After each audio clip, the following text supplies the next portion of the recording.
बिहार के मुख्यमंत्री नीतीश कुमार ने लोकसभा चुनाव से पहले एक बड़ी सियासी दांव चल दी है। नीतीश सरकार ने जातिगत जनगणना के आंकड़े को सार्वजनिक कर दिया है। सरकार की रिपोर्ट के अनुसार बिहार में 36% अत्यंत पिछड़ा, 27% पिछड़ा वर्ग, 19% से थोड़ा सा ज्यादा अनुसूचित जातियां और 1.68% अनुसूचित जनजातियों की जनसंख्या बताई गई है।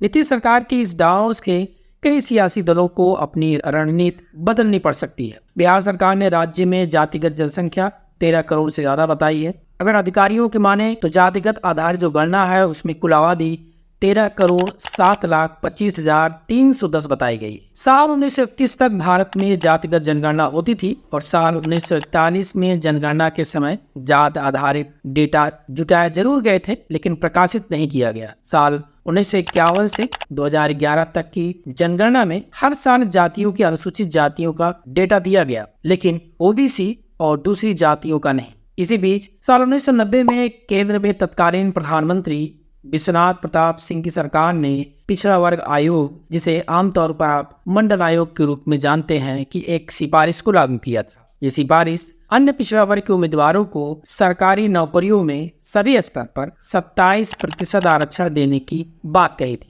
इस फैसले ने भारत के, खास करके उत्तर भारत की राजनीति को बदल कर रख दिया था। जानकारों का मानना है कि भारत में ओबीसी आबादी कितने प्रतिशत है, इसका कोई ठोस प्रमाण फिलहाल नहीं है। मंडल कमीशन के आंकड़ों के आधार पर कहा जाता है कि भारत में ओबीसी की आबादी 52% है। हालांकि मंडल कमीशन ने साल 1931 की जनगणना को ही आधार मानकर ये अपना डेटा बताया था। आज भले ही बीजेपी सांसद संसद में इस तरह की जाति की गणगणना पर अपनी राय कुछ और रख रही हो, लेकिन 10 साल पहले जब बीजेपी विपक्ष में थी तब उसके नेता खुद इसकी मांग करते थे। बीजेपी के नेता गोपीनाथ मुंडे ने संसद में 2011 की जनगणना से ठीक पहले 2010 में संसद में कहा था, अगर इस बार भी जनगणना में हम ओबीसी की जनगणना नहीं करेंगे तो ओबीसी को सामाजिक न्याय दिलाने के लिए और 10 साल लग जाएंगे।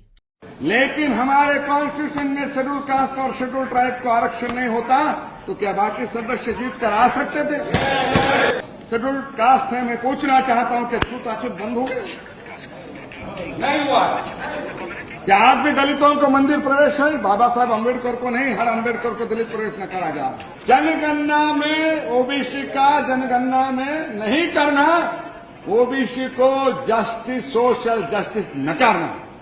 52% ओबीसी है, उनको 52% आरक्षण मिलना चाहिए, लेकिन कोर्ट ने फैसला किया 50% आरक्षण। क्यों? वह आरक्षण जो लोगों को आज तक सोशल जस्टिस नहीं मिला, सामाजिक न्याय नहीं मिला, जो दूसरे के बराबरी के नहीं है, उनको न्याय देने के लिए आरक्षण आया। और उसके आरक्षण किस आधार पर दिया जाता है? केवल जाति के आधार पर ही आरक्षण दिया जाता है, इसलिए जनगणना आवश्यक है। उतने लोग सर्विसेज में है क्या? 54% पॉपुलेशन अगर विकास से, सुविधा से, प्रगति से दूर रहेगा तो देश आगे कैसे बढ़े? मुझे लगता है कि ओबीसी को राष्ट्रीय मुख्य धारा में लेकर उनको आरक्षण, सुविधा और जनगणना करना ही चाहिए। पिछली सरकार में जब राजनाथ सिंह गृह मंत्री थे तो उस वक्त 2021 की जनगणना की तैयारी का जायजा लेते समय 2018 में एक प्रेस विज्ञप्ति में सरकार ने माना था कि ओबीसी पर डेटा नहीं जनगणना में एकत्रित किया जाएगा। केंद्रीय गृह मंत्री राजनाथ सिंह ने साल 2021 की जनगणना के लिए हुई समीक्षा बैठक की अध्यक्षता की। इस बैठक में ओबीसी का डाटा अलग से जारी करने का फैसला लिया गया है, लेकिन अब सरकार अपने पिछले वादे में संसद में ही मुकर गई। दूसरी राष्ट्रीय पार्टी कांग्रेस की बात करें तो साल 2011 में इकोनॉमिक सेंसस के आधार पर 4,000 करोड़ से ज्यादा रुपए खर्च किया गया और ग्रामीण विकास मंत्रालय और शहरी विकास मंत्रालय को इसकी जिम्मेदारी सौंपी गई। साल 2016 में जातियों को छोड़ करके सेंसस के सभी आंकड़े प्रकाशित हुए, लेकिन जातिगत आंकड़े प्रकाशित नहीं हुए। जातियों का डेटा सामाजिक कल्याण मंत्रालय को सौंप दिया गया, जिसके बाद एक एक्सपर्ट ग्रुप बनाया, लेकिन उसके बाद आंकड़ों का क्या हुआ इसकी जानकारी सार्वजनिक नहीं की गई। माना जाता है कि सेंसस 2011 में जात आधारित डेटा जुटाने का फैसला तब के यूपीए सरकार ने राष्ट्रीय जनता दल के नेता लालू प्रसाद यादव और समाजवादी पार्टी के नेता मुलायम सिंह यादव के दबाव में लिया था। तो बड़ा सवाल यह है कि क्या भारत में जातिगत जनगणना करवाने की क्या जरूरत है?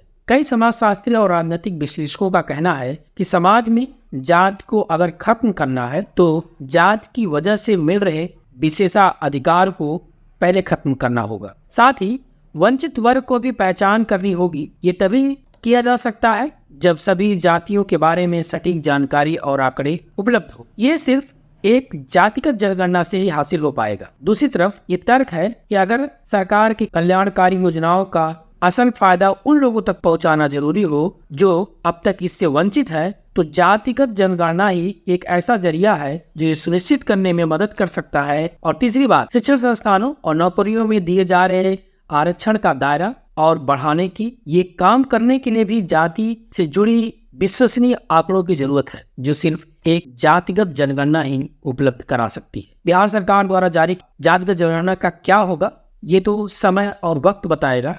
फिलहाल आप अगर हमें YouTube पर देख रहे हो तो हमारे चैनल को सब्सक्राइब करें। अगर हमको Facebook पर देख रहे हैं तो हमारे चैनल को फॉलो करें। नमस्कार।